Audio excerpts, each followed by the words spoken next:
저희는 국가환경교육센터 청년운영위원회 위원들입니다. 저희가 오늘 환경교육을 주제로 영상을 준비해보았는데요. 전반부에서는 저희가 후반부에서는 소개해 주실 겁니다. 그러면 영상에 대해서 좋아요와 구독을 부탁드립니다. 와! 안녕하세요. 저희는 국가환경교육센터 청년운영위원이자 환경교육과 학생인 정예진. 박현성입니다. 와! 그런데 저희 오늘 왜 모였죠? 네, 오늘 저희는 올해 6월에 개정된 환경교육 활성화 및 지원에 관한 법률에 대해 얘기하고 또 청년분들과 얘기하면서 어떻게 활용되고 있는지 함께 얘기를 하고자 모이게 되었습니다. 사실 개정된 사실만 알고 있었는데 이번 기회를 통해서 더 많이 자세히 알아가보는 시간을 가졌으면 좋겠습니다. 네, 그래서 오늘 저희는 모여서 이 법률이 등장하게 된 배경과 앞으로 어떻게 실행될지에 대해서 얘기를 나누고요. 또 기본적으로 환경교육이 무엇인지, 그리고 환경교육사님의 인터뷰를 통해서도 이 환경교육이 어떻게 이루어질지 함께 얘기를 나눌 수 있습니다. 너무 흥미로울 것 같은데 어떠세요? 네, 완전 기대가 됩니다. 오늘 이제 시작하기 앞서서 혹시 여기 어디인지 아시나요? 네, 여기는 명동 유네스코 회관에 위치한 국가환경교육센터 초록작당소라는 곳입니다. 이렇게 저희처럼 환경 관련된 영상을 찍거나 아니면 회의가 필요할 때 무료로 장소를 대관해주고 이렇게 촬영 장비들 또한 무료로 빌려준다고 하니까 정말 많은 분들이 이용했으면 좋겠네요. 진짜 이게 다 무료예요? 네. 진짜 이게 무료인 만큼 더 많은 환경 지킴이 분들이 이곳을 유용하게 활용하셨으면 좋겠네요. 네, 국가환경교육센터 포털을 이용해 이렇게 예약하고 그다음 사용할 수 있다고 하니까 많은 이렇게 이용과 사랑 부탁드립니다. 네, 그러면 다시 본론으로 돌아와서 환경교육 법에 관한 이야기를 같이 나눠볼까 합니다. 그 전에 환경교육이 뭔지 먼저 알아봐야겠죠? 네, 근데 사실 환경이 인간을 둘러싼 좀 모든 것이라는 점에서 굉장히 포괄적이잖아요. 그래서 그 중에서도 환경 교육에 대해서 좀 더 듣고 싶어서 특별한 분을 모시게 되었습니다. 네, 김다희 위원님 안녕하세요. 안녕하세요. 네, 안녕하세요. 이번 진행을 맡은 국가환경교육센터 청년운영위원이자 환경교육과 학생인 김다희입니다. 함께 환경교육이 무엇인지 알아보도록 해요. 환경교육에는 환경에 관한, 환경을 위한, 환경을 통한 교육이 있습니다. 우리는 환경교육을 통해 인간과 자연의 관계를 인식하고 이해하며 환경 문제를 해결하고 예방할 수 있어요. 네, 또한 환경교육은 환경 보존과 사회 정의를 위한 가치와 태도를 개발할 수 있는 아주 중요한 학문입니다. 또한 환경 문제의 예방과 해결에 있어서 필요한 인식, 지식, 태도, 기능들을 갖게 하고 환경 문제의 해결 과정에서 적극적으로 실천할 수 있도록 하는 그런 기반이 되는 아주 중요한 역할을 하고 있습니다. 맞아요. 저도 그런 실천적인 측면에서 환경교육이 중요하다는 걸 정말 많이 공감이 되는 것 같아요. 환경 문제의 심각성을 또 인지하게 함으로써 이것을 어떻게 바람직하게 해결할 수 있을지에 대해 의사결정하게 하고 또 그에 따른 실천적인 활동까지 이어지게 한다는 점에서 환경교육이 굉장히 의미 있는 교육이라고 생각합니다. 네, 추가로 초기 환경교육이 자연환경과 환경오염 중심의 구성이었다면 점차 환경 문제의 속성을 다루는 방향으로 바뀌고 있어요. 그리고 이전에 환경교육이 관련 내용들의 제시가 개별적이었다면 점점 더 교과 간의 통합을 중점으로 재구성되고 있습니다. 네, 맞아요. 또 최근 들어서는 환경교육이 또 사람의 생활까지도 포함하고 있는 내용을 다루는데요. 그 초기의 환경교육이 다루지 않았던 환경위생이나 환경 관련된 윤리 내용들도 다루게 되면서 또 개인적인 실천에서 또 사회적인 측면까지도 함께 다루고 있습니다. 네, 추가로 한국의 환경교육에 있어서 가장 중요한 사건 하나 있죠. 환경교육의 활성화 및 지원에 관한 법률에 대한 이야기를 같이 나눠볼까 해요. 이 법 개정에 관련해서 기반이 되고 아주 중요한 배경이 된 환경학습권에 대해서 먼저 한번 이야기를 나눠볼까 합니다. 환경학습권이요? 혹시 자세히 설명해 주실 수 있으신가요? 네, 환경학습권은 인간다운 생활 또는 생존을 위하여 필요한 권리인 생존권, 그리고 모든 국민이 건강하고 쾌적한 환경에서 생활할 권리인 환경권, 그리고 또 여기 뭐가 있었죠? 네, 생존권과 환경권과 더불어서 국민이 학습할 권리인 학습권까지 추가되면 이 모든 것이 환경학습권이 됩니다. 환경학습권은 인간이 인간답게 쾌적한 환경에서 살아갈 권리와 더불어서 국가와 국민이 환경교육에 대해 학습할 그 권리인 학습권까지 보장하기 위해서 탄생하게 되었습니다. 네, 여기서 더욱 해서 호주 국립기후보건센터에 따르면 2050년 전 세계 인구의 절반 이상이 지구 35% 면적에서 더 이상 거주 불가능하고 생존 불가능하다고 합니다. 저는 이게 기후위기가 미래 세대의 생존권과 환경권을 박탈하고 있다는, 그리고 침해하고 있다는 증거 같아요. 이러한 맥락에서 환경학습권은 미래 세대의 환경권과 생존권을 보장하는 아주 기초적이고 기본적인 권리라고 생각을 합니다. 네, 맞습니다. 함께 환경교육과 환경교육의 활성화 및 지원에 관한 법률의 배경이 된 환경학습권에 대해 이야기를 나누어 보았는데요. 환경교육의 중요성과 환경학습권에 대해 알아볼 수 있는 유익한 시간이었습니다. 다음으로는 환경교육 도시에 대해 함께 이야기를 나눠보도록 하겠습니다. 이번 환경교육 도시부터는 제가 소개하도록 하겠습니다.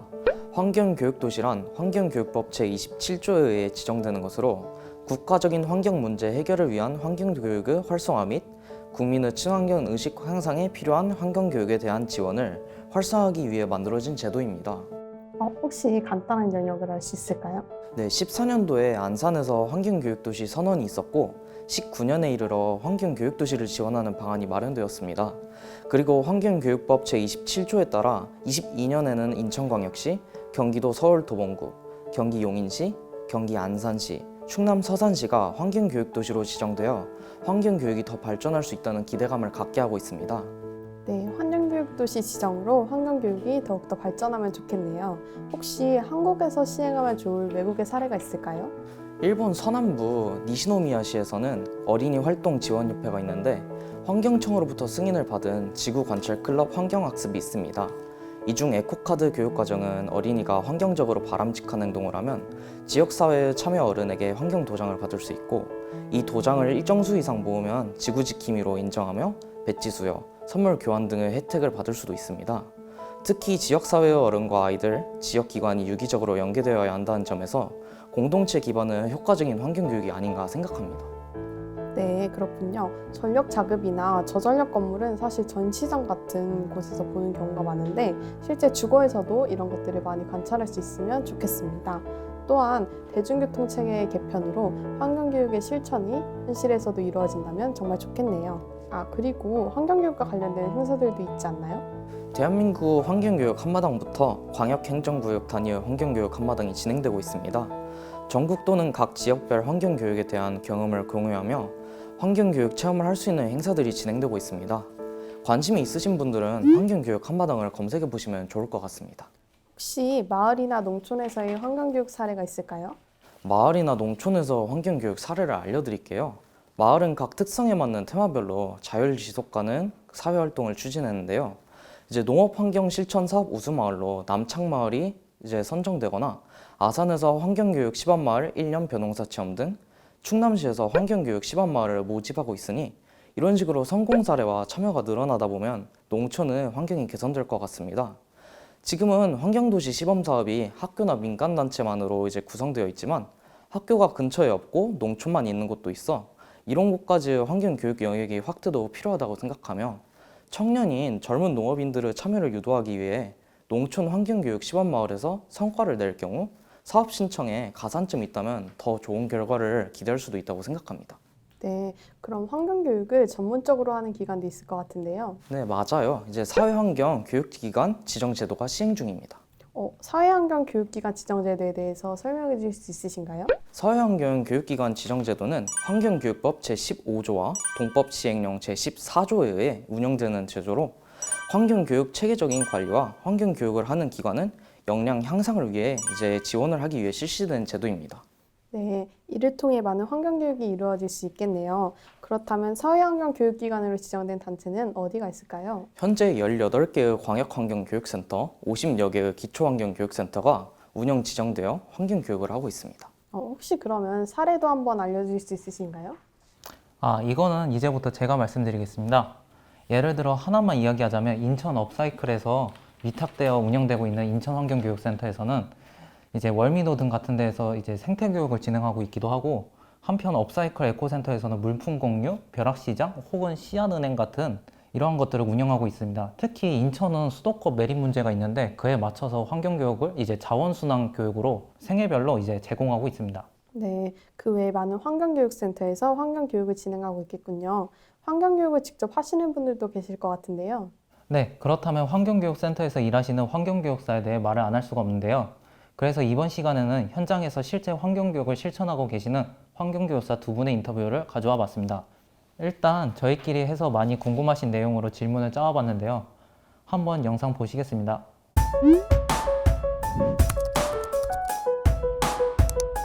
안녕하세요. 저는 김동훈이라고 합니다.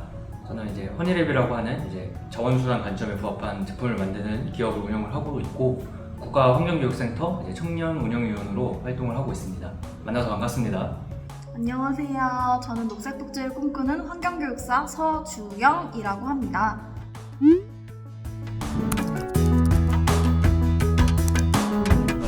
이제 허니랩을 운영하고 있는데 이제 비닐랩을 대체해서 사용할 수 있는 이제 여러 번 사용할 수 있는 그런 식품 포장랩을 만들고 있습니다. 그래서 이 물건을 개발하거나 이럴 때 자원순환에 대해서 접하게 되었고 이 자원순환 개념을 이제 공부하다 보니까 점점 이제 환경 문제에 관심을 좀 가지게 되었습니다. 그래서 최근 좀 기후 변화 문제나 이런 것들이 심각해지고 있는 상황에서 또 자원순환 문제는 이제 인천에 수도권 매립지가 있기 때문에 이제 인천 시민으로서 또 와닿는 게 있었기 때문에 이렇게 제가 좀 알게 된 환경 문제를 좀 시민들과 좀 공유를 해보고 싶다라는 생각에서 환경 교육을 시작하게 되었습니다. 지금 폭우, 그리고 홍수, 그리고 가뭄 등 이상기후들이 많이 발생하고 있습니다. 이런 것들은 모두 환경이 나빠져서라고 생각이 들어요. 네, 그래서 저는 환경교육을 통해 전 세계 사람들이 환경을 보호하고 그리고 미래 세대에게 빌려온 지구를 깨끗하게 쓰고 돌려주기 위해서 환경교육을 하고 있습니다. 네, 그래서 그런 인식을 상승시키고 싶어서 저는 환경교육을 시작하게 되었습니다.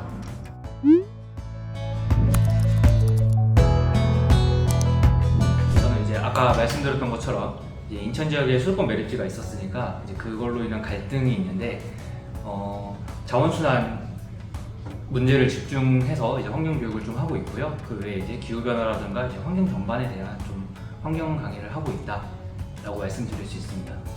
일단 초등학교, 그리고 중학교, 고등학교에 환경 동아리가 있어요. 이 환경 동아리에 이제 가서 컨설팅도 해주고, 그리고 환경이 정말 중요하다.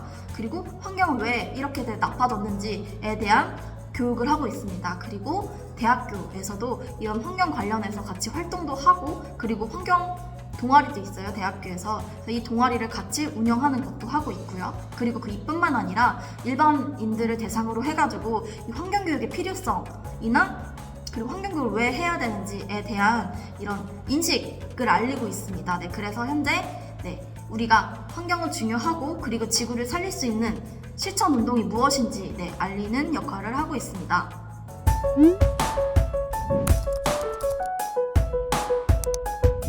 이제 어쨌든 교육이 사실은 본질인데 이제 제가 환경 문제에 대해서 이제 시민들에게 좀 잘 전달을 했다라는 거를 좀 느낄 때가 있습니다. 이제 그럴 때 좀 교육을 실제로 들었던 분들도 이제 재밌었다 혹은 괜찮았다 이런 말씀을 해주실 때 이제 보람을 좀 느끼게 된다라는 말씀을 드릴 수 있겠고요. 또 이제 최근에 또 환경 교육을 하다 보면 이제 환경 문제에 대한 관심이 굉장히 좀 많이 늘어났다라는 걸 느끼면서도 이게 환경 문제가 좀 심각해져서 이런 관심이 생겼구나라는 생각이 들 때가 있는데 환경 문제가 좀 점점 심각해지는 것 같아가지고 좀 마음이 불편하다 이런 좀 생각을 하고 있습니다. 환경에 관심 없었던 사람들이 탄소 중립이라는 단어를 알고 갈 때, 아니면 더 나아가서 이 탄소 중립이라는 단어가 어떤 의미를 갖고 있는지, 예를 들면 탄소 배출원 빼기 탄소 흡수원이 0이다 라는 의미를 이제 정말 내 걸로 흡수했을 때 정말 저는 그 뿌듯함을 느끼고 있습니다. 그래서 저는 이런 환경에 대해 관심 없었던 사람들이 환경에 대해 관심이 생기고, 그래서 이 환경을 이제 보존하기 위해서 나는 어떤 걸 해야겠다라고 생각이 들면은 이제 그 인식이 상승이 되었다고 생각이 들거든요. 네, 그래서 저는 이럴 때 가장 뿌듯함을 느낍니다.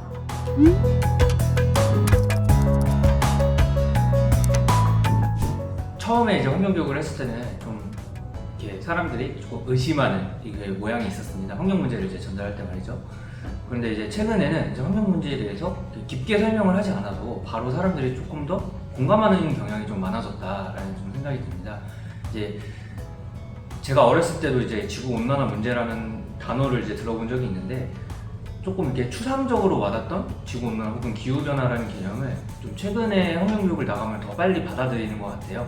그래서 뭐 작년이나 재작년에도 이제 홍수 문제가 있었고, 또 호주의 산불이라든가 시베리아 산불, 그리고 뭐 올해 있었던 이제 수도권의 8월 대홍수 이런 사건을 사람들이 직접 겪게 되면서 이제 환경 문제에 대해서 조금 더 직관적이고 좀 위험하다라는 거를 이제 느낀다는 거를 이제 저도 이제 강의 현장에서 실제로 좀 느낀다라고 말씀을 좀 드릴 수 있다라는 생각이 듭니다. 그래서 이 관심이 늘어나는 거는 당연히 필요하고 좋은 일인데도 이제 몸에 이렇게 체감이 된다는 거는 사실 굉장히 위기 신호여가지고 이제 마음이 좀 불편하다는 거 제가 다시 또 말씀을 드려보면서도요. 네, 그래서 이런 관심으로 또 사람들이 그치는 게 아니라 조금 더 이렇게 실천이나 이런 쪽으로 나가려는 생각을 하시는 분도 굉장히 많아졌다 이런 생각이 듭니다. 그리고 그런 관심과 행동으로 옮기고 싶은 사람들을 좀 지원해 줄 수 있는 그런 좀 공동체라든가 제도적인 지원 같은 것들이 좀 많아지면 좋겠다 이런 생각을 하고 있습니다. 네, 환경교육은 정말 중요하다고 생각이 듭니다. 근데 일단 학교에서 대부분 담당 선생님들이 가르치지 않고 대부분 과학 선생님이나 수학 선생님 그리고 도덕 선생님처럼 이런 환경 전공을 하신 선생님들이 환경 과목을 가르치고 있지 않습니다. 그래서 정말 저는 환경교육사 이런 걸 양성하는 학교가 정말 중요하다고 생각이 드는데요. 그리고 이런 환경교육사를 양성하면은 이제 그걸 맞게끔 일자리를 창출이 되어야 되는데 그것들이 아직 많이 부족하다고 생각이 들어요. 네, 그래서 이런 것들이 많이 아직 부족하고 필요하다고 생각이 듭니다.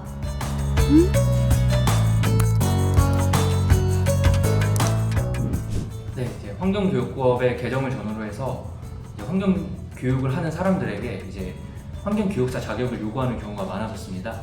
이게 환경교육을 받는 사람 입장에서는 이제 환경 강사가 조금 더 양질의 교육을 받고 좀 더 전문적인 소양을 갖춘 사람이다 라는 이제 확신과 신뢰를 좀 더 심어줄 수 있는 제도가 마련이 되었다고 생각을 하고, 이렇게 환경교육사들의 수준이 점점 높아져가지고 이제 더 나은 환경교육과 그를 통한 더 나은 이제 환경을 만드는 데 좀 기여를 했으면 좋겠다 이런 생각을 하고 있습니다.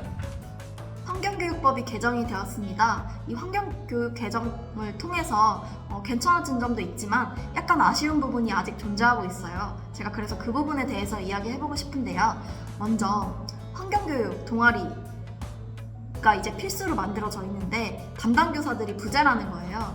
이게 환경교육을 하는 사람이 환경 동아리를 운영해야 된다는 생각이 들어서 일단 그 부분이 정말 아쉽고, 두 번째는 이 환경교육사 이제 국가 자격이 되었습니다. 근데 이때 이들에 대한 일자리 창출에 대한 건 전혀 언급이 되어 있지가 않아요. 그래서 법에서는 조금 이 환경교육 그리고 환경교사 그리고 환경교육사들이 이제 많이 배출될 것인데 이 배출되는 사람들에 대한 일자리를 조금 더 신경 써서 다시 법을 좀 개정해 주시면 좋을 것 같습니다. 네.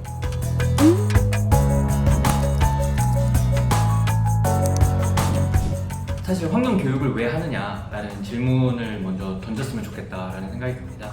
그렇게 되면 이제 저 스스로도 환경교육을 왜 하고 있지? 뭐 이런 것에 대한 질문에 대한 답이 될 것 같은데요. 기본적으로 저는 이제 사람을 위한 환경교육을 해야 된다라고 좀 생각을 하고 있습니다.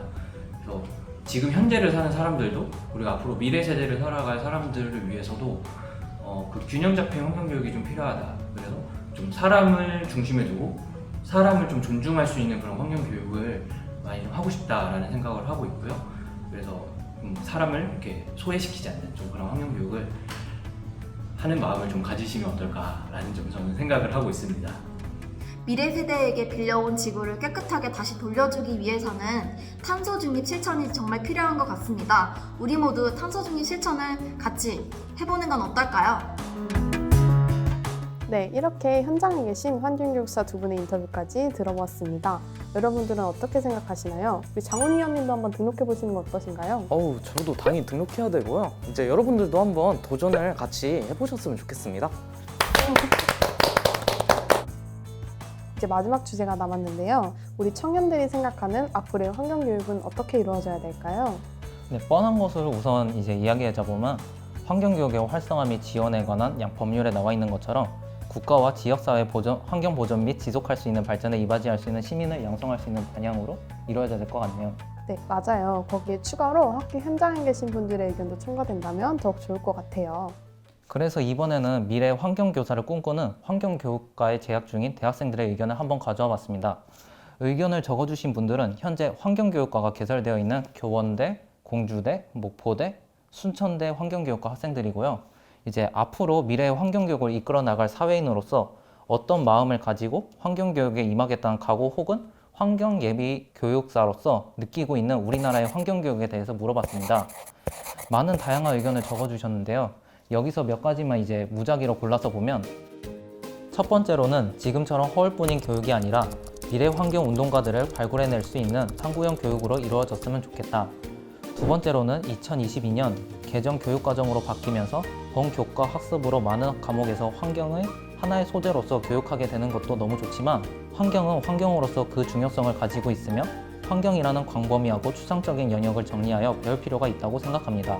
이 환경은 지속가능 발전 목표 17가지의 실천사항을 이해하고 실생활에서 직접 실천하는 연습하는 교육으로서 학생들이 필수 불가결하게 배워야 한다고 생각하며 이에 대해 더 지원이 이루어졌으면 좋겠습니다. 환경 관련 학술대회, 환경교육 TO 증가 등이 있겠습니다.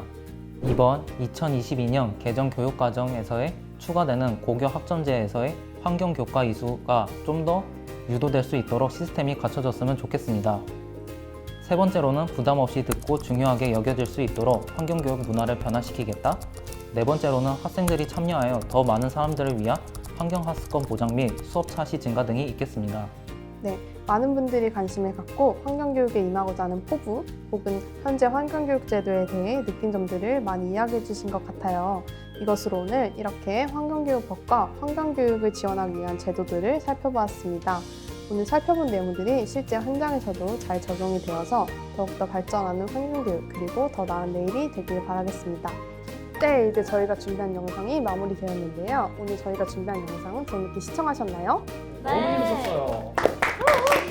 그러면 오늘 영상 끝까지 시청해주셔서 감사하고 다음 영상에서 만나요. 안녕.